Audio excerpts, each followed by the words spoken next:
कर ली।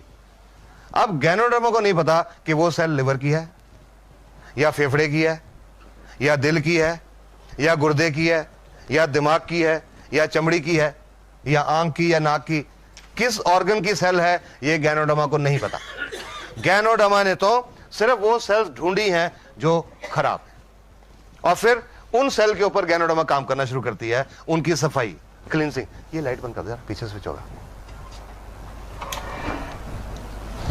हाँ, उन सेल की सफाई या डिटॉक्सिफिकेशन, उन सेल के अंदर जो टॉक्सिन्स हैं, जो विषैले पदार्थ हैं, उनको सेल से बाहर निकालना शुरू करती है, कोशिकाओं में से बाहर निकालना शुरू करती है, और कोशिकाओं में से बाहर निकाल के हमारे शरीर से बाहर निकालना शुरू करती है। शरीर से बाहर कैसे निकालती है? जो प्राकृतिक रास्ते हैं निकलने के, पेशाब के रास्ते या पसीने के रास्ते या बलगम के रास्ते या नाक के नजले के रास्ते या आंख में आंसुओं के रास्ते या उल्टी के रास्ते या दस्त के रास्ते या कोई चमड़ी पे फोड़े फुंसी होने के रास्ते, जो नेचुरल रास्ते हैं, उन रास्तों से ये टॉक्सिन शरीर से बाहर निकलना शुरू करते हैं। डिटॉक्सिफिकेशन का पीरियड है 1 सप्ताह से लेकर 30 सप्ताह तक, 1 week to 30 weeks. This is understandable कि जितना कचरा अंदर ज्यादा इकट्ठा हुआ होगा, सफाई करने में उतना ज्यादा टाइम लगेगा। हम घरों में भी तो देखते हैं, घर की रोज सफाई करते हैं तो आधे पौने घंटे में पूरा घर साफ हो जाता है, पर अगर 1 साल घर बंद करके कहीं घूमने चले जाएं और 1 साल के बाद आए तो आधे पौने घंटे पे सफाई नहीं होती, 15-20 दिन लग जाते हैं, क्योंकि कचरा ज्यादा इकट्ठा हो गया 1 साल का। सिमिलरली हमारे शरीर में जितना कचरा ज्यादा इकट्ठा हुआ है, जितने टॉक्सिन ज्यादा हैं, टॉक्सिन लोड जितना बॉडी पे ज्यादा है, उतना ज्यादा टाइम लगेगा। इस दौरान जब डिटॉक्सिफिकेशन चल रही है, शरीर के अंदर कुछ चेंजेस आते हैं, कुछ तब्दीलियां आती हैं। ये एक बहुत इंपॉर्टेंट चीज है समझने की, अंडरस्टैंड इट वेरी वेल। नहीं तो जो लोग ये समझते नहीं, गैनोडर्मा खाना शुरू करते हैं, 15 दिन के बाद छोड़ देते हैं। अरे मेरे को तो रिएक्शन हो गया, मैंने तो छोड़ दी। हुआ था, मैंने 1 महीना खाई, मेरे को तो रिएक्शन हो गया, मैंने तो छोड़ दी। ये बहुत जरूरी बात समझने की है। गैनोडर्मा का कोई रिएक्शन नहीं होता, इसका कोई साइड इफेक्ट नहीं है, कोई नुकसानदायक इफेक्ट नहीं है, no harmful effect. I can say that with confidence today. But, thank you. But during detoxification, जब सेल की सफाई चल रही है तो शरीर में कुछ सिम्टम्स आते हैं, कुछ लक्षण आते हैं, उनको हम बोलते हैं एलिमेंट रिफ्लेक्शन। एलिमेंट रिफ्लेक्शन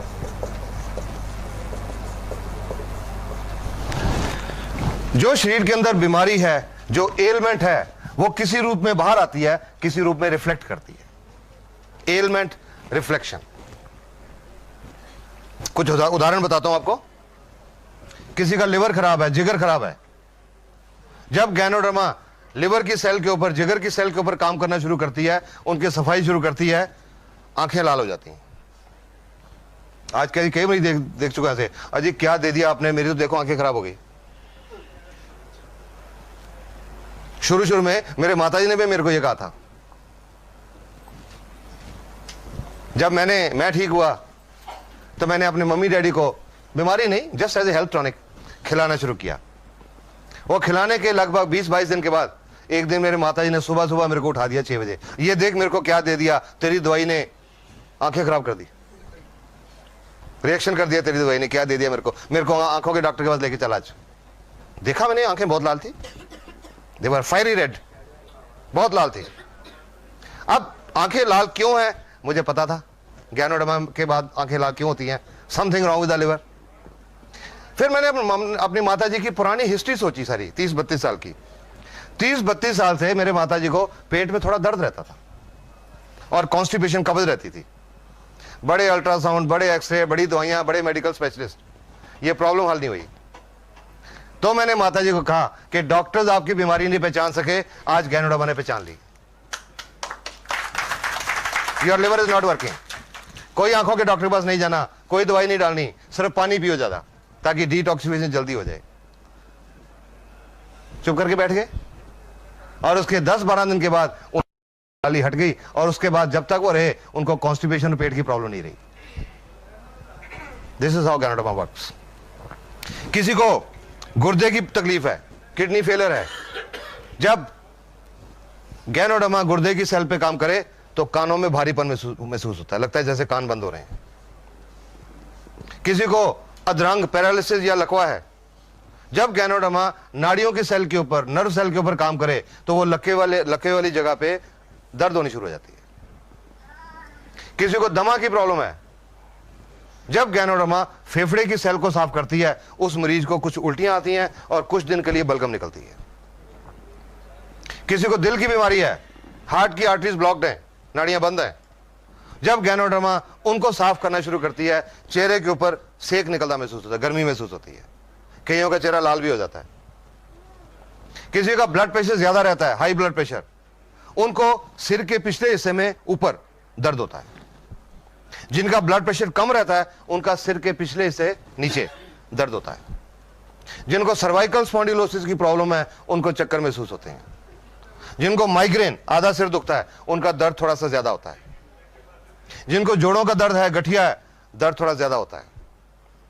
जिनको बवासीर की प्रॉब्लम है उनको खून आता है मोशन के साथ। जिनको शुगर की प्रॉब्लम है, शुगर का लेवल थोड़ा सा बढ़ता है, नथिंग टू वरी, थोड़ा सा बढ़ता है, ज्यादा नहीं।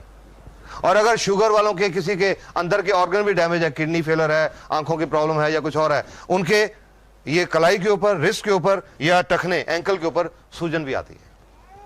All these are positive science, ये सब पॉजिटिव साइन है।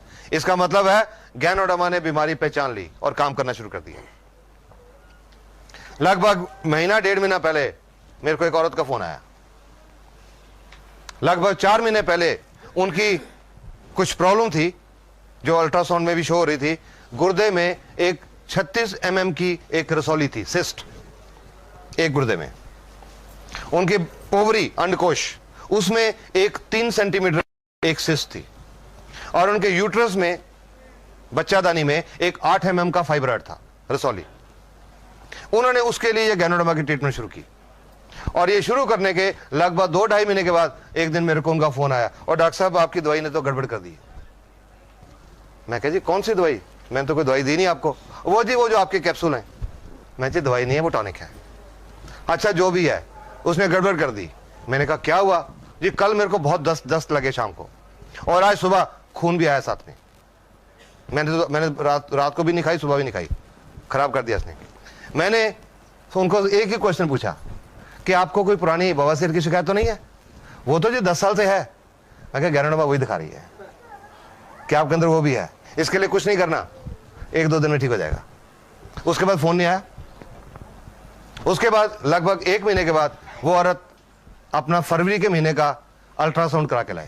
पहला सितंबर का था, फरवरी का अल्ट्रासाउंड।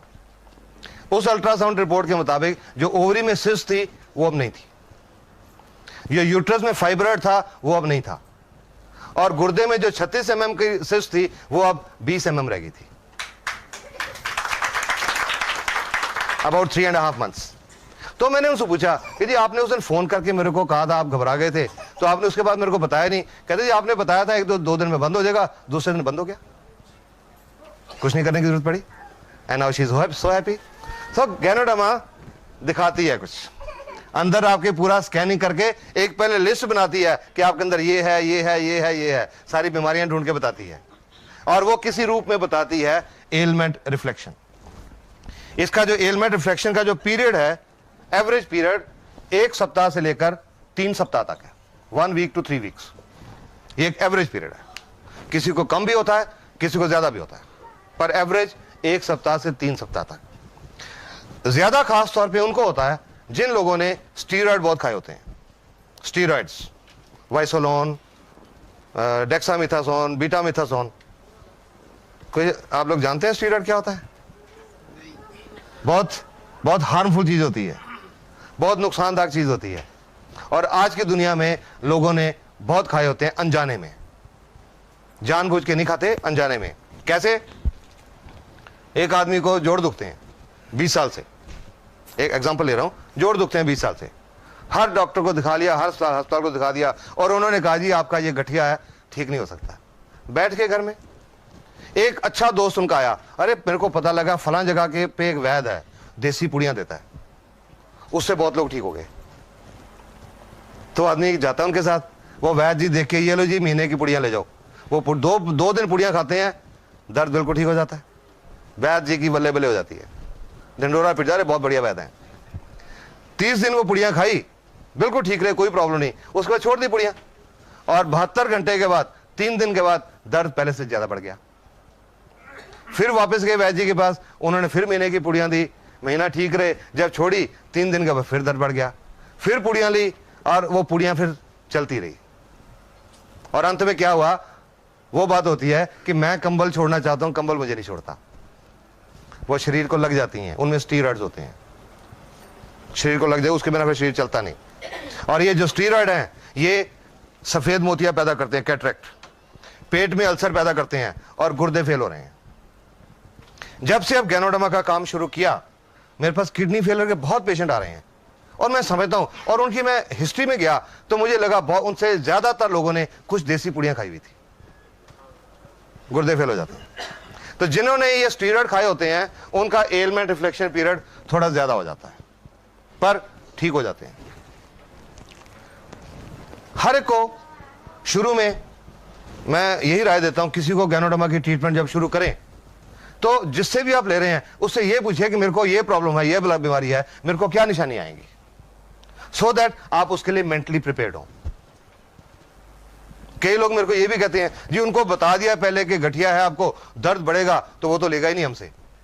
तो मैंने कहा वो बेटर है, बता के आपने बता दिया कि दर्द बढ़ेगा, ये अच्छी निशानी है, वो कहे मैंने नहीं लेनी, वो बेटर है, इसकी बजाय कि आप उसको नहीं बताओ, 15-20 दिन का दर्द बहुत ज्यादा हो जाए तो वो आपको भी ब्लेम करे और गैनोडर्मा को भी ब्लेम करे कि इसने तो खराब कर दिया।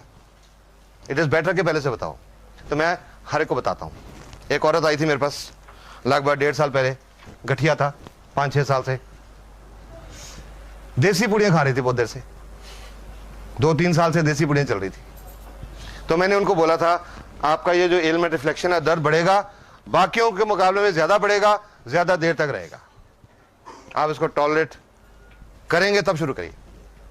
वो जब औरत आई थी, चल के आई थी, लाठी लेके चल रही थी, मुश्किल से चल रही थी, साथ में 2 आदमी उनके रिश्तेदार साइड में चल रहे थे कि अगर कहीं पैर फिसल जाए तो उनको संभाल लें। चल के आई थी, बता दिया एलमेंट रिफ्लेक्शन, ठीक है जी कोई बात नहीं, मैं सोऊंगी। 22-23 दिन के बाद वो औरत दोबारा से वापस आई। इस बार वो 2 आदमी उनको उठा के लाए थे, घबरा गए ना सुन के, उठा के लाए थे। पिछली बार तो चल के आई थी, अब उठा के लाए थे। नॉर्मली ऐसा पेशेंट डॉक्टर को आके क्या बोलेगा, और डॉक्टर साहब पहले तो मैं चल लेती थी, आपने ये कह दे दिया तो मैं चलने से रहेगी।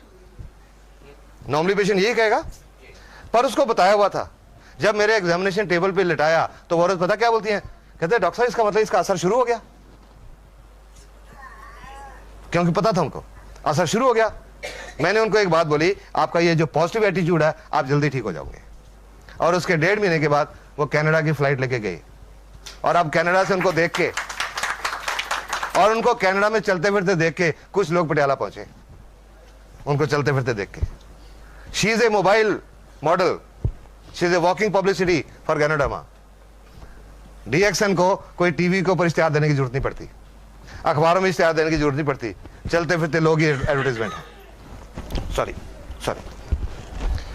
ये इंपॉर्टेंट चीज है समझना, एलमेंट रिफ्लेक्शन, इससे घबराना नहीं है, it's a good sign. Ganoderma has started working. इस दौरान जैसे मैंने जोड़ों के दर्द बताया, अगर दर्द ज्यादा हो गया कोई पेन किलर खा सकते हैं, नो प्रॉब्लम, उसको कम करने के लिए कोई पेन किलर ले सकते हैं। शुगर की प्रॉब्लम है, लेवल नॉर्मली तो 10-15% बढ़ता है, पर अगर किसी का एवरेज 1-2% लोगों का, किसी का ज्यादा भी बढ़ गया, तो अगर इंसुलिन के 20 यूनिट लग रहे हैं, कुछ दिनों के लिए 25 कर दें, नो प्रॉब्लम। दमे की प्रॉब्लम है, जब बलगम निकलेगी, अगर कहीं सांस की प्रॉब्लम ज्यादा आ जाए तो डेरिफ्लिन का टीका लगवाना पड़े, लगवा लें, नो प्रॉब्लम। पंप लेना पड़े, ले लें, no problem. But RGGL should be continued, क्योंकि ये काम कर रही है, ये बंद नहीं करी। टेम्परेरी मेजर कोई ले सकते हैं, बट इसको काम करने दीजिए, इट इज वर्किंग। जब सारी सेल साफ हो जाती हैं, एलमेंट रिफ्लेक्शन खत्म हो जाते हैं, तीसरा काम शुरू होता है।